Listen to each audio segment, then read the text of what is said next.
Hi and welcome back to my channel. Today I'm going to talk very briefly, Laperiod.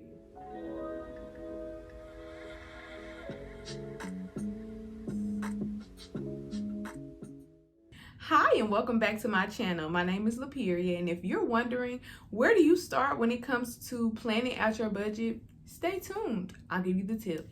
My first tip to you is understanding how much you're bringing home.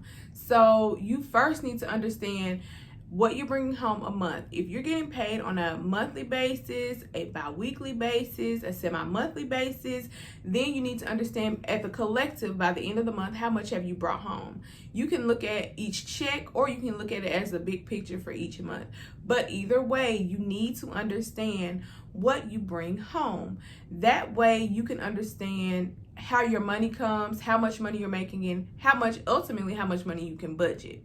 That also leads me to your expenses. That's number 2. Know what you're spending. So if you're bringing home, let's say $1,200 a month or $1,200 a paycheck, that's $2,400 a month, okay?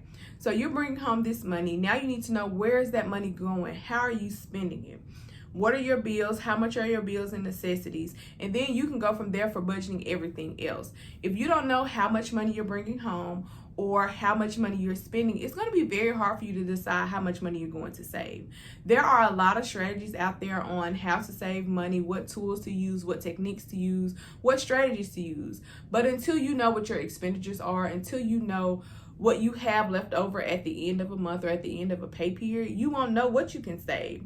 Because if you go into it and you say, you know what, I want a new MacBook, it's about $1,300-$1,400, give or take. So what I'm just gonna do is, it's $1,400. It's $700 a month. Or I can wait and I can save up for 7 months. That's $200 a month. Okay, cool. Good strategy. Nice way to do that. However, are you able to save $700 a month? You don't know, because you haven't looked at your expenses. You haven't looked at what you're bringing in. Are you able to save $200 a month? Or could you save more? So you need to first look at what you're bringing in, then what you're spending, and what's left. You can decide from there what you want to do with it. Maybe you don't want to save your money for something, a specific purchase. Maybe you just want to have an emergency fund. Okay, set a goal for your emergency fund. For me, I'm thinking, okay, what are my expenses, my hard expenses, things that I cannot live without every month, okay? So maybe I want to have in my emergency fund 2 to 3 months of that set to the side. That gives me an amount that I'm going to want to save set to the side, and then that lets me know about how much I need to try to save. If I know that I can save $500 a month, or I have $500 a month left over. I'm not going to say I want to save $500 a month. Let's just say I have $500 a month left over at the end of the month after I paid all of my bills and all of my necessities. And I say, okay, well, my goal for my emergency fund is to have $2,000 in it. Okay, so what are you going to do? That's up to you. Do you want to save all of the $500, or do you want to spend money on something else? Maybe you didn't budget for self-care this month. Or maybe you didn't budget for a trip for yourself, or just taking care of yourself, or something else that could come up.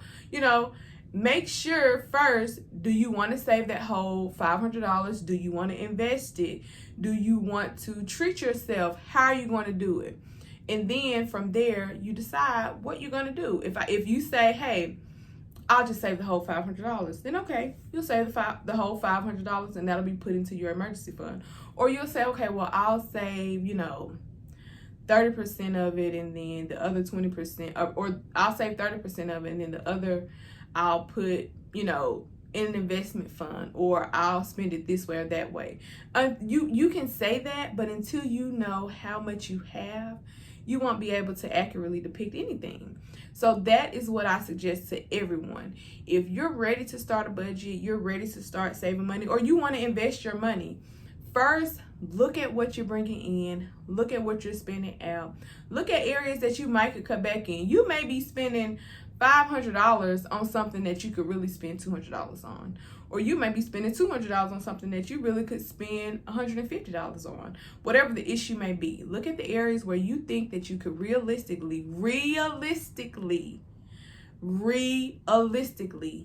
cut back, And if you have areas that you can realistically cut back in them. And if you don't, then we may have to look into a different way for you to start saving your money. And no digit is too small. What I mean by that is, if you can only save $20 a month, that's better than nothing. Before you were saving nothing. So sometimes people get discouraged and they're like, oh my gosh, I'm not saving as much money as I could be or I should be. And I think, I have this big goal, right? I have a goal to save, $1,500, and I'm only saving $20 a month. It's going to take me forever. Okay, but the bright side is you have $20 a month to set to the side. Don't get discouraged. Trust in yourself, trust in your budget, and be consistent with your budget. Okay, that's another key, is being consistent with your budget.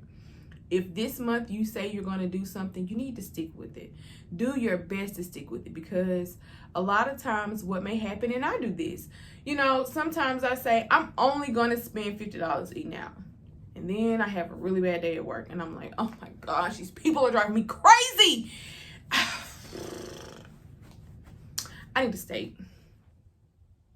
Yeah, I need a steak. That's going to make me feel better. That's going to make me happy.